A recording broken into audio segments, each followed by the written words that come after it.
Hi, welcome to the Crypto Catalyst. I'm going to be here talking to you about NFTs, the crypto world, coins, tokens, basically the currency on that world, how you can use smart contracts, NFTs, as assets and make money off them.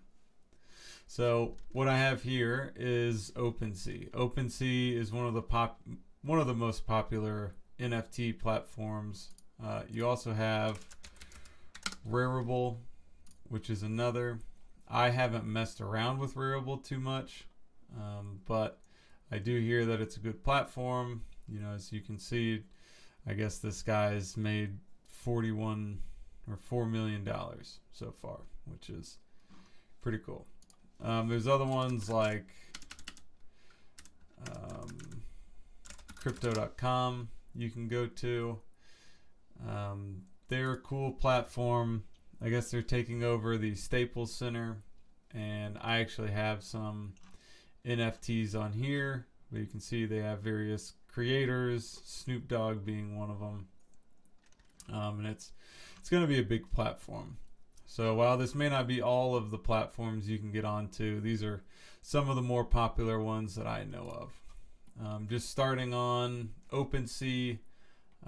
If you go right to the Explore page, it'll throw you into all sorts of trending collections. Now, with crypto and with NFTs, you want to be sure that you're buying the right stuff. So these blue checks that they've come up with is a great way to do that, because you could very easily purchase the wrong product and pay $400 to $10,000 on an NFT that's fake. So always just be careful of that. Essentially how this works is, let's click on this guy, where my vans go. Actually, I think I've seen this guy. He takes pictures of his feet on really high places in cities, and he's selling his NFTs for 32 Ethereum. He's sold, on his volume, he's sold 1.4 thousand Ethereum, which is not how much he's made, but how much traffic his work has done, which is $5.6 million. So he's made a decent bit off that. A lot of people who start selling NFTs, most of the revenue they make is off of that first sale. So let's say you popped into here and you liked his number 23 NFT, which is him on top of some super tall, looks like column, looking at some trees, some other things. As you go down, you can learn a bit about where my vans go, who this person is, what they do. You can look into the details. I wouldn't be too concerned about this, but some of the things you might want to know is that it's an ERC 1155 token on the Ethereum chain, which is important as far as what characteristics it has. So if you go down to his activity, this is kind of where you start to understand what has really happened with this NFT. So they call it the blockchain. The blockchain holds everything that has been done with this NFT as far as purchase and sales since it was minted.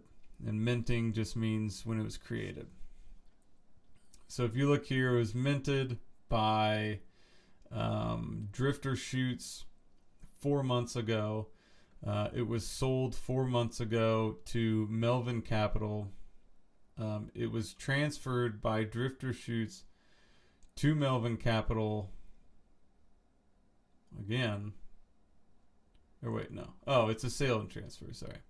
So Drifter Shoots just sold it to Melvin Capital for 0.25 ETH, and then Melvin Capital sold it to Psyduck for 15 Ethereum. And it's been stagnant ever since.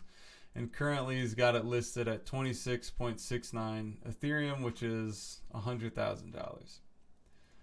So, Melvin Capital, I'm not sure who they are. They may be some company that promotes or resells things, but Drifter Shoots gets 100% minus fees of the first sale.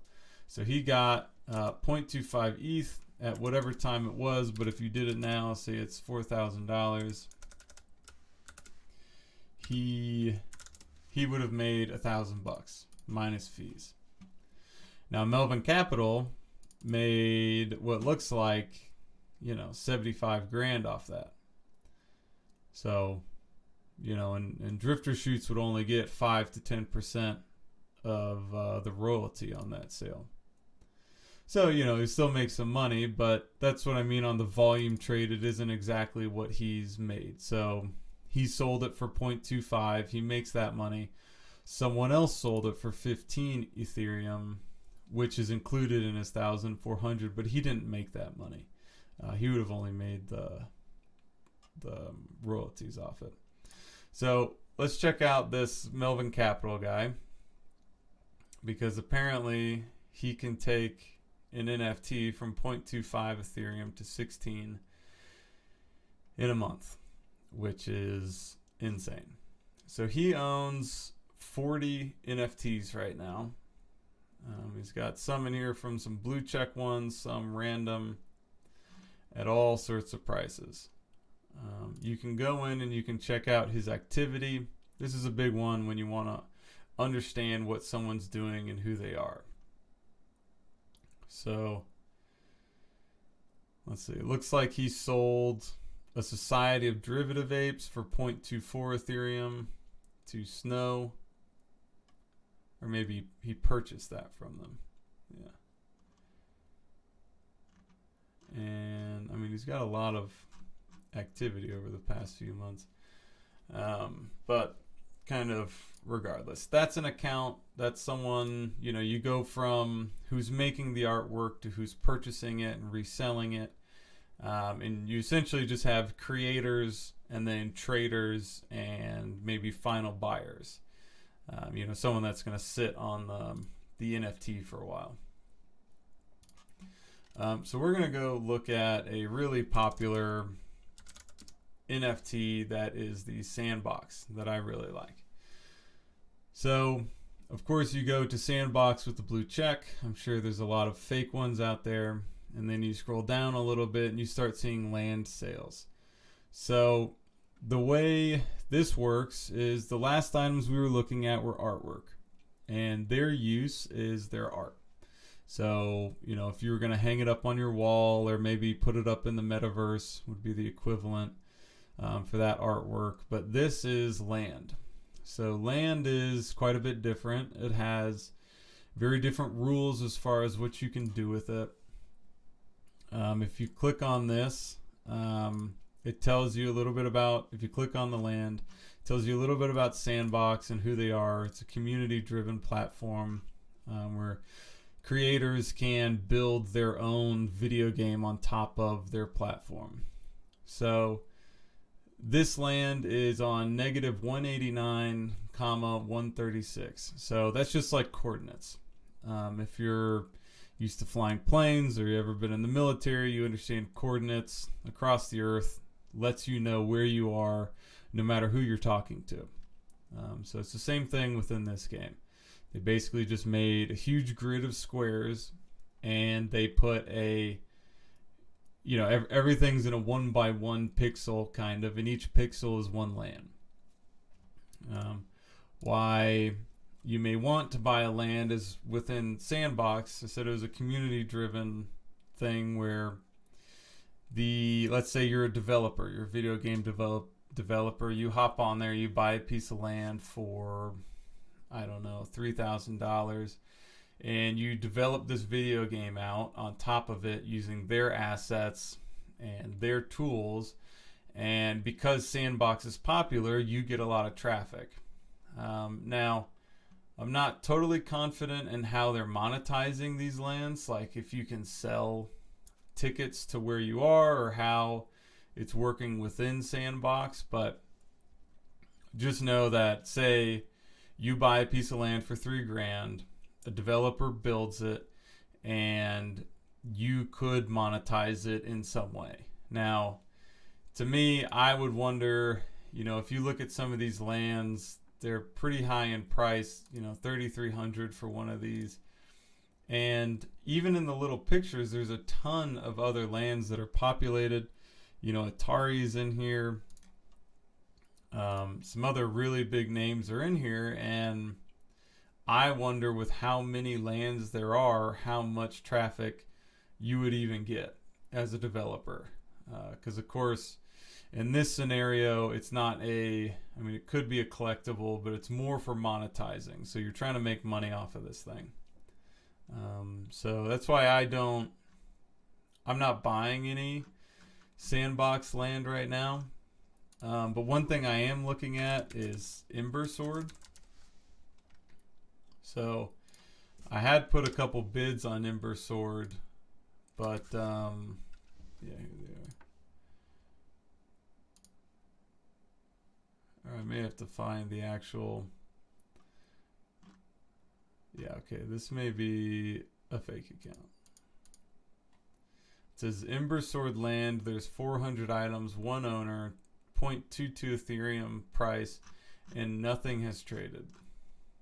But this is exactly what Ember Sword looks like. So I wonder if I can find there. Okay, so Ember Sword land is with a space. So what I was just looking at is Ember Sword with no space land, and it did not have a check mark on it.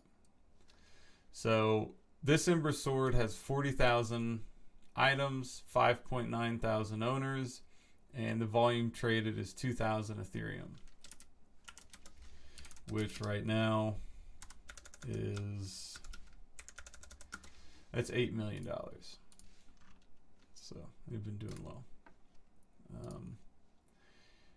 You can see these lands are being sold at like 0.19, 0.19, 0.2, 0.22, and they go up from there.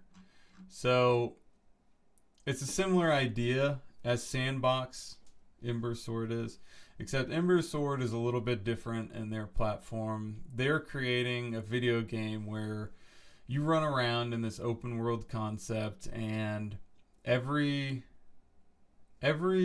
so often there's a plot of land where, I believe this is how it works, but every so often there's like a regular plot, there's a town plot, and then there's a city plot. If you have just a regular plot, you know, say you can only do certain things. Maybe only you can trade small items, you know, maybe you can, I don't know, give someone a potion or something. But very simple tools or things that you could buy in there. Not a lot of stuff going on. But the owner of that, by the way, can get paid for each transaction. So let's say you go pay 50 gold, say they get 1 gold in that transaction, and that's how they can make money. You move up to the town, maybe they can, I don't know, buy and sell horses or something with travel, maybe something where you can get around. And then you go a step up and you go to a town or a city. Maybe in a city you can buy subplots of land within the city. So maybe you have a home there downtown, and it's some mansion, and you get to flex on your friends because you have this nice piece of real estate in a popular city.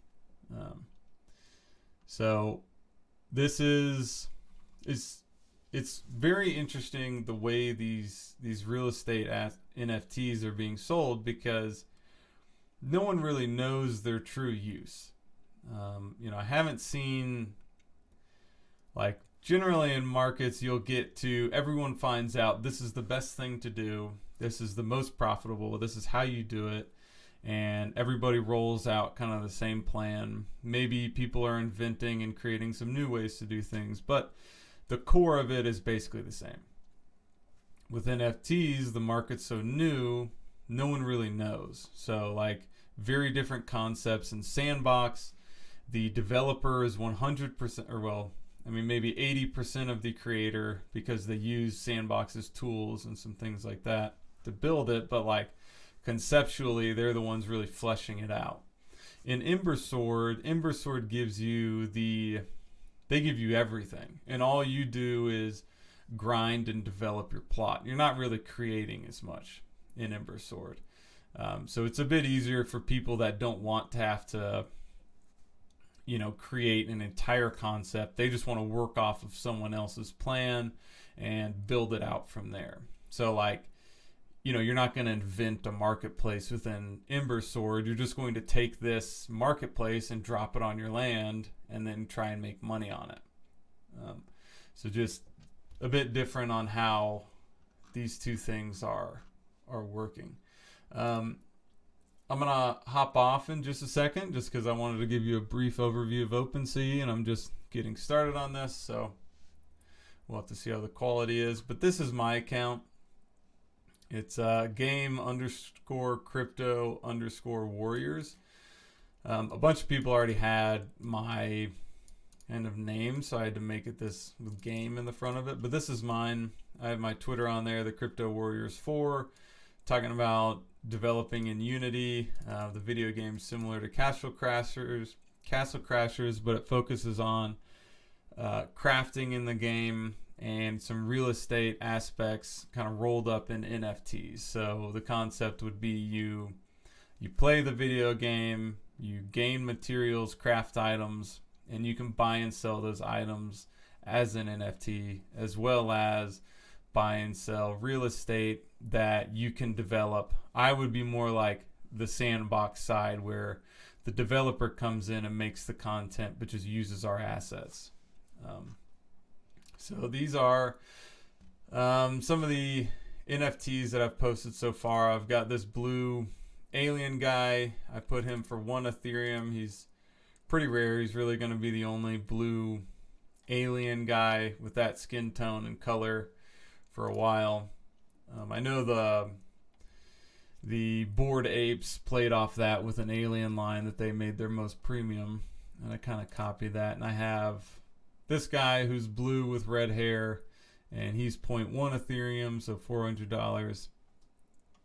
And I have kind of a Christmas guy here, and then some really basic guys where they have some other features, be it hair or face. And how these guys are going to work within my game is when you come in and you buy an NFT, you get their hair. Some of them have different ears, eyes, eyebrows, mouth, and skin color. None of the gear is going to go with these right now. It lays that out in the properties where I have it below in the about or description.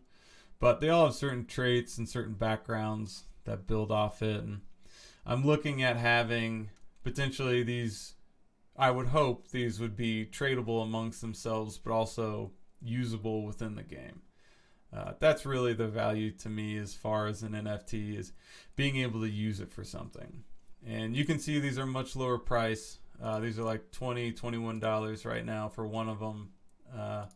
But I need to actually change them from the Ethereum chain to the Polygon chain. So Ethereum, you have to pay a fee if you were to buy something, and it could be as high as $50 to $300.